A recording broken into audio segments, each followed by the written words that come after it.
Jeb Bush or Hillary or one of these politicians, all talk, no action, all controlled by lobbyists and special interests and donors. People like me from previous months, okay? Total control. Bing, bing, bong, bong, bing, bing, bing. You know what that is, right? We have heads being chopped off because they're Christian in the Middle East. We have borders where people are being killed all over. The world is cracking up, and they're worried about my tone. So what would President Trump do? So I don't have money. I don't have lobbyists. In fact, I've had, in the last 2 weeks, because I've hired many of the lobbyists.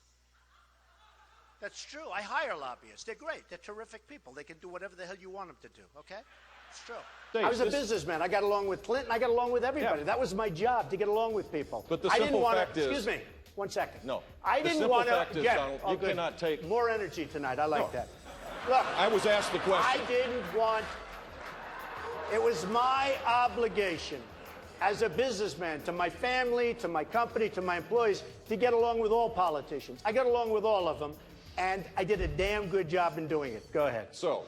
And the poll just came out, and I'm tied with Jeb Bush. And I said, oh, that's too bad. How can I be tied with this guy? He's terrible. He's terrible. Hillary Clinton was the worst Secretary of State in the history of our country. The worst. Our enemies are a disaster. Our friends, and they hate us more. So Uma is getting classified secrets. She's married to Anthony Weiner, who's a perv. No, he is. Somewhere there we'll find a balance tonight. So I would have dinner with my kids almost always, and I'm always available to my children. I could be in the middle of the biggest, most important deal. For instance, if Ivanka called me right now and say, bye-bye, Frank, you're a wonderful guy. I think it's unlikely, but if Jeb became president, when they say, Mr. President, it's very bad that Ford's building in Mexico. Oh, okay. We'll do something. Let me go to sleep first. We'll do something. We need somebody that can take our jobs back, Frank, because we're going to hell. Our country's going to hell. And Frank doesn't like the word hell, but we're going to hell. I beat the people from China. I win against China. You can win against China if you're smart. But our people don't have a clue. We give state dinners to the heads of China. I say, why are you doing state dinners for them? They're ripping us left and right. Just take them to McDonald's and go back to the negotiating table. Seriously.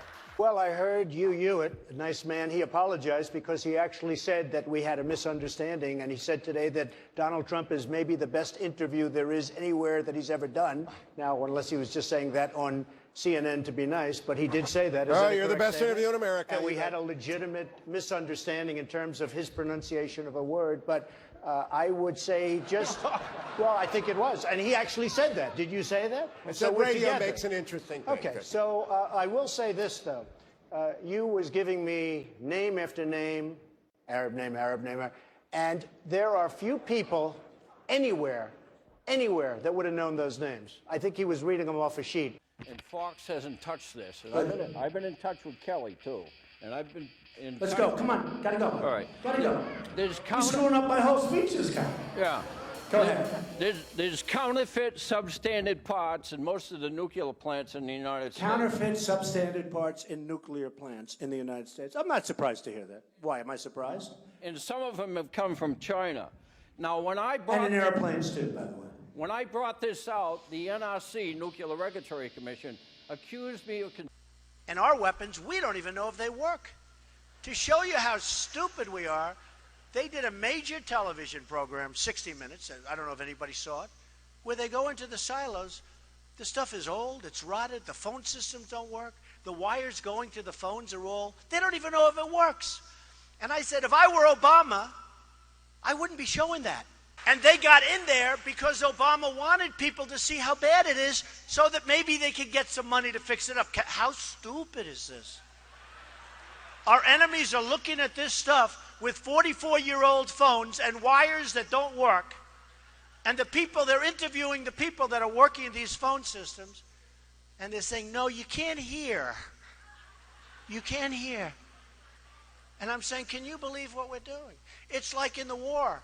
They were saying, we're going in 2 weeks and we're going to be attacking a certain city. You know what I'm talking about. And we're going to attack, and this is the way we're doing it, and we're going here. And I'm saying, Can you imagine the great General Douglas MacArthur or George Patton, any of these great guys,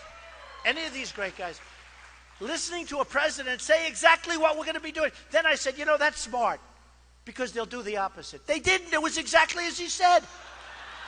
First of all, these lenders aren't babies. These are total killers. These are not the nice, sweet little people that you think, okay? You know, I mean, you're living in a world of the make-believe, Chris. You want to know the truth. Right now we have Obama. He won't call.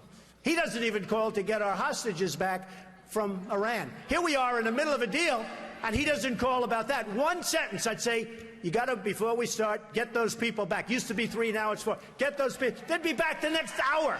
You hear our politicians, John McCain, 2 days, oh, Benghazi, you don't hear about it anymore. Hillary Clinton with emails, oh, the emails, 2 days. I'm more disappointed in the Republicans in many ways. They talk and talk and talk. And I just got back from Chattanooga, too, and I spoke to some Marines there. And guess what happens to Anthony Weiner? A month ago, I see he went to work for a public relations firm. Do you believe it?